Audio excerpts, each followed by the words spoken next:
ఇట్లా తిట్టిండా కొట్టిండా 4 మాటలు అన్నాడా? ఏమైంది జర చెప్పే. నువ్వు ముఖం గట్ల మార్చుకుంటే ఎట్లనో కొడుతున్నావు చూస్తాందుకు ఏం ముద్దు కనిపిస్తలేవు తెలుసా? గీడులా ముద్దు కనిపించి ఏం చేసేది ఉందే? ఇంకో ముసలోని ఎంట పెట్టుకొని పోతానా లేకుంటే ఆనెంట పెళ్లి చేసుకొని పోతానా చెప్పు. కోపంలో నా జోకులు మస్తు వేస్తావు గాని అవ్వ అక్క సీనయ్యనంట బొంబాయి పోయినట్ట కదా నిజమేనానే? నిజమే నిజమే చెల్లె, నిన్న పొద్దుగల పోయిండు నా కొడుకు కంటికి కనిపించకుండానే పోయిండు. ఇక పోయిండని నాకు దూరం అయిందని బాధపడాలా లేకుంటే ఇక పైసా సంపాదించుకొని వస్తాడు మనమే మంచిగా అవుతామని సంతోషపడాలా? నాకు ఎక్కడ అర్థమైతలేదు చెల్లె, ఏమని చెప్పుకోవాలి చెప్పు నా బాధ. అరే ఏం కాదు అక్క, అదొక బాధ నా చెప్పు. ఏం కాదు ఓ అమ్మో, ఎంతమంది రాజ్యాల పొంటి పోయి మస్తు పైసలు సంపాదించుకొని వస్తుర్రు, పెళ్ళాం పిల్లల్ని మంచిగా సాపుతురు తెలుసా?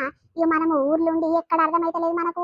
ఇక రోజు ఒక కూలి పోతాం, కూలి పైసలతో తింటాం పంటము ఏమైనా ఖర్చులు ఉంటే తీసుకుంటాం కానీ గాదే బొంబాయి దుబాయ్ అక్కడ బయట దేశం పోతే మస్తు పైసలు సంపాదించుంటాట తెలుసా అక్క?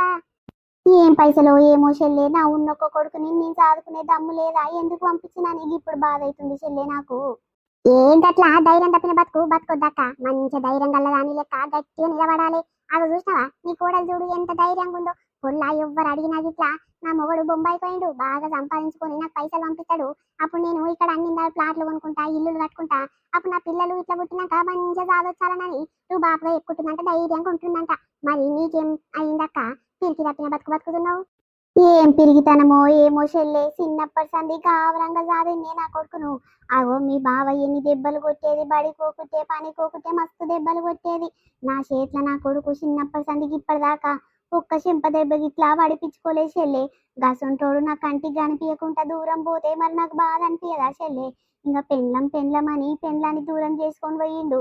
ఆ పెండ్లం పాడగాను గసంటి పెండ్లాన్ని నేను ఏడ చూడలేదు చెల్లె. మొగడు ఒక్కరోజు మనల్ని నిష్పెట్టి పోతేనే మనకి ఎంత బాధ అనిపిస్తుంది. ఆ బద్మాషిది నీ ఏండ్లు సంవత్సరాలు అక్కడ గడుపుతున్నా గిట్లా గింత ధైర్యం తప్పలేదు, గింత భయపడతలేదు, బాధపడతలేదు. దాని ధైర్యం చల్లగుండా ఎక్కడికి రావచ్చు చెల్లె, దానికి ధైర్యము. నాకైతే గంత ధైర్యం లేదే.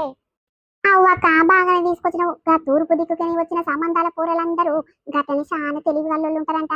ఇక మూదాలని కోడల్ని చూసినప్పుడు అయ్యో ఇది పట్నం పూరలేక టీక్ టాక్ తయారై అందంగా ఉంది కానీ దీన్ని దమాకుండా నట్టుంది అనుకున్నాం కానీ